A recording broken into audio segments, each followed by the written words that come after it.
하나님의 말씀은 로마서 2장 25절에서 29절 말씀입니다. 내가 율법을 행한즉 할례가 유익하나 만일 율법을 범한즉 내 할례가 무할례가 되었느니라. 그런즉 무할례자가 율법의 제도를 지키면 그 무할례를 할례와 같이 여길 것이 아니냐. 또한 본래 무할례자가 율법을 온전히 지키면 의문과 할례를 가지고 율법을 범하는 너를 판단치 아니하겠느냐. 대저 표면적 유대인이 유대인이 아니요 표면적 육신의 할례가 할례가 아니라 오직 이면적 유대인이 유대인이며 할례는 마음에 할지니 신령에 있고 의문에 있지 아니한 것이라. 그 칭찬이 사람에게서가 아니요 다만 하나님에게서니라. 우리가 자가발전이라는 이야기를 하죠. 내 스스로 어떤 동력을 만들어서 스스로 어떤 선한 일을 하겠다고, 또 아담과 이브는 스스로의 동력을 통해서 하나님같이 되겠다고. 그것이 우리가 이야기하는 자가 발전이라고 합니다. 선악과를 따먹은 인간의 후손은 이제 자가 발전이라는 욕망을 지닌 채 태어납니다. 그래서 태어나면서부터 죄인입니다. 우리 안에 악이 있는 겁니다. 좀 더 나아지기 위해서 자가 발전을 내라고 합니다. 이건 사단의 유혹이죠. 절대로 하나님의 생각이 아닙니다. 로마서 우리가 1장 17절에서 보았듯이 복음에는 하나님의 의가 나타났다고 기록되어 있습니다. 우리가 태어나면서부터 우리는 죄인이고 악인인데, 그러한 이 땅의 우리의 삶 속에서 하나님의 의가 나타났습니다. 이거 얼마나 기쁜 소식입니까? 이것이야말로 복음이죠. 이 의는, 하나님의 복음에는 의가 나타나서 이 의는 율법을 실천하는 자에게 주어지지 않고요, 은혜로 주어지는 것입니다. 의로운 자가 되는 것이 아니고요, 우리가 의롭게 여김을 받는 존재가 된다는 것입니다. 이 사실을 시인하고 받아들이는 것이 믿음이며, 영생은 이 믿음으로 인해서 우리에게 영생이 주어지는 것입니다. 도덕과 윤리로 위장되어 있는 인간은 자신의 의가 보이기 때문에 하늘의 의를 바라보지 않게 되는 겁니다. 이 세상에 정한 윤리와 도덕이 있잖아요. 근데 그것을 잘 지킴으로 내가 의인이 되었다는 것입니다. 그래서 하나님께서 복음에는 의가 나타나서 하나님의 의 예수 그리스도를, 내가 의인인데 세상에 정한 율법과 또 윤리와 도덕을 다 지켰기 때문에 하나님의 정한 의가 안 보이는 겁니다.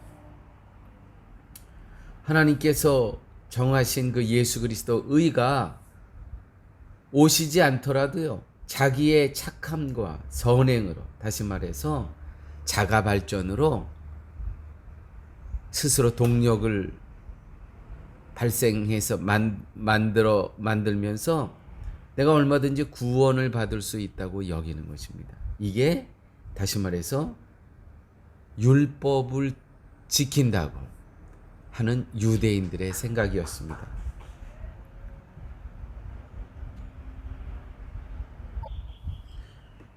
로마서 1장과 1장 23절과 24절에 바로 이렇게 스스로 자기 동력으로 율법을 지켜서 선하게 살겠다고 하는 것이 하나님을 욕되게 하고 하나님을 모독하는 것이라고 그렇게 기록되어 있었습니다.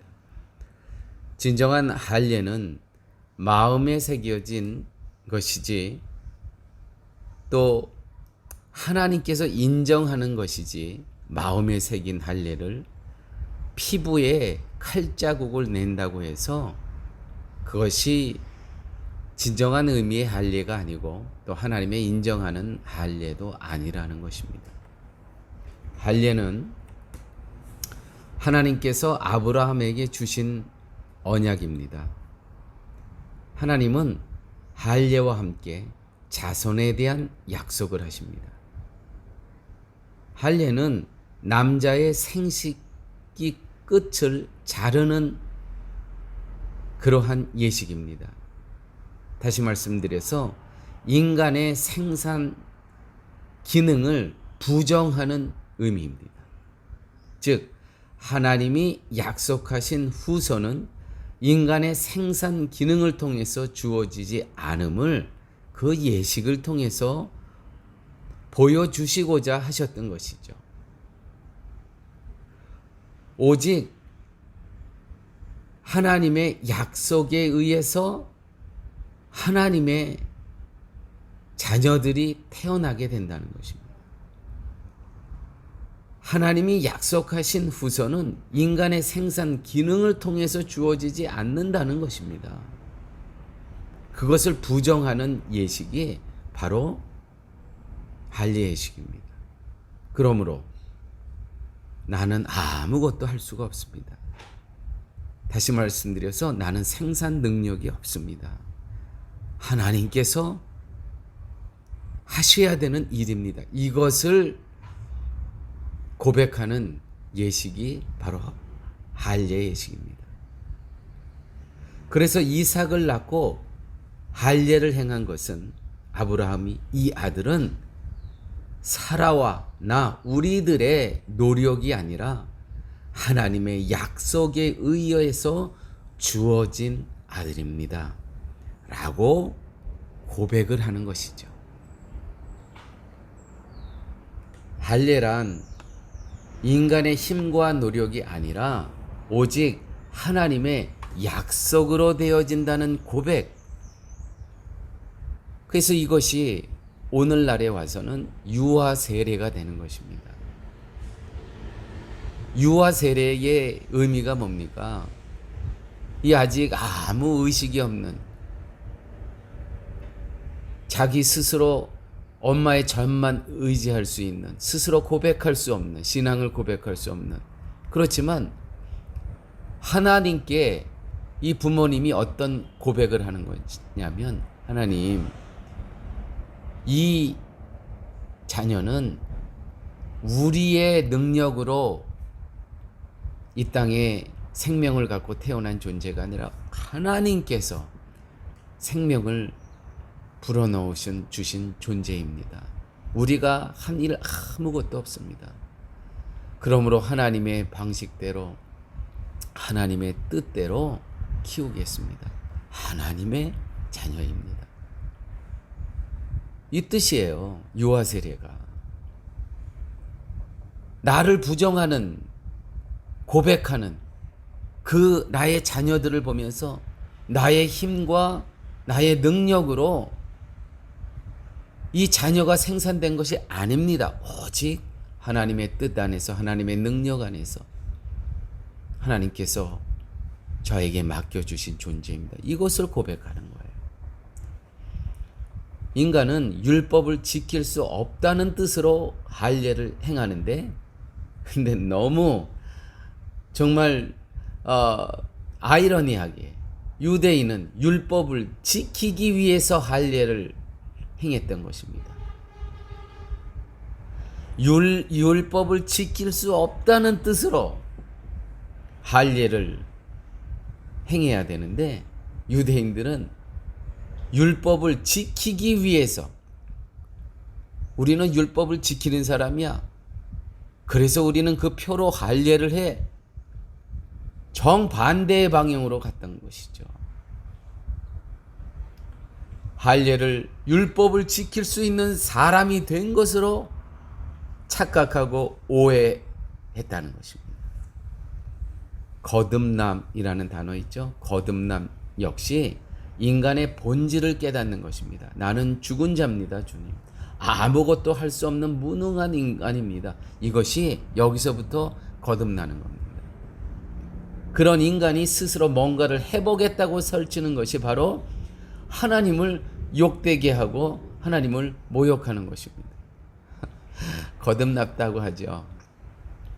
그런데 무엇인가를 자꾸 하려고 해요. 거듭났다고 하면서 다른 사람에게 보여지려고. 아니에요. 거듭남의 증거는 하나님, 나는 아무것도 할 수 없습니다. 근데 거듭났다는 증거는 자기 자가 발전, 자가 동력으로 무엇인가를 해보겠다고 자꾸 해요. 그거는 하나님의 뜻에서 너무 멀어져 가는 것입니다. 우리는 우리 스스로 마음에 할례를 받을 수 없습니다. 우리 스스로 거듭날 수가 없습니다. 그래서 하나님께서는 성령을 보내주셔서 자가 발전으로 살아가겠다는 우리, 율법을 지켜서 살아가겠다는 우리, 너와 나는 다르다는 의미로 이 율법을 해석하면서 나는 죄인입니다. 나는 아무것도 할 수 없습니다. 이 생산된 이 이삭은 사라와 내가 만든 생명체가 아니라 우리는 무능했지만, 아니 100세에 나면서 무슨 능력이 있겠습니까? 오직 하나님께서 다 주어진 생명입니다. 이 의미죠. 거듭남 역시 마찬가지입니다. 나는 죄인입니다. 주님, 태어나면서부터 하나님처럼 되겠다고 하는 욕망으로 가득 찬 그런 존재입니다. 나에게는 아무 가능성이 없습니다. 그런 우리에게 성령을 보내주셔서 우리를 거듭나게 했다는 것이죠. 뭐예요? 거듭남은 옛사람이 죽은 게 다시 태어난 게 거듭남 아닙니까? 신앙적 자가 발전을, 교회 여러분, 그것을 추구하게 된다면 우린 또 율법으로 돌아가는 겁니다. 단지 주님, 나는 죄인입니다 라는 고백과 함께, 이 고백을 누가 하게 했어요? 내가 하는 것이 아닙니다. 성령 하나님께서 하십니다. 그러므로 이후의 삶은 삼위 되시는 삼위일체 하나님께서 인도하시는 대로 그 하나님의 뜻에 따라 예수 그리스도의 그 십자가의 은혜를 기억하면서 매 순간순간 성령 하나님께서 우리를 하나님의 뜻대로 그리스도 안에서 인도해 주실 것입니다.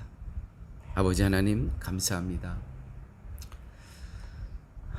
우리는 태어나면서부터 악인이고 죄인이면서 자가 발전하면서 하나님처럼 되겠다고 하는 이 욕망에 사로잡힌 저희들을 긍휼히 여겨주시고 하나님 불쌍히 여겨주셔서 예수 그리스도의 십자가 안에서 우리의 모든 죄값을 치르신 예수 그리스도의 십자가의 공로로 말미암아 이제 우리는 옛사람은 죽고 새로운 거듭남을 체험함으로 성령 하나님의 인도하심 따라 살게 하여 주신 은혜, 아버지 하나님 감사합니다. 이 은혜를 감사하며 기뻐하며 하나님의 뜻 안에서 하나님 마음을 기쁘시게 해드리는 저희의 삶 되게 하여 주옵소서. 예수님 이름으로 기도드렸습니다. 아멘.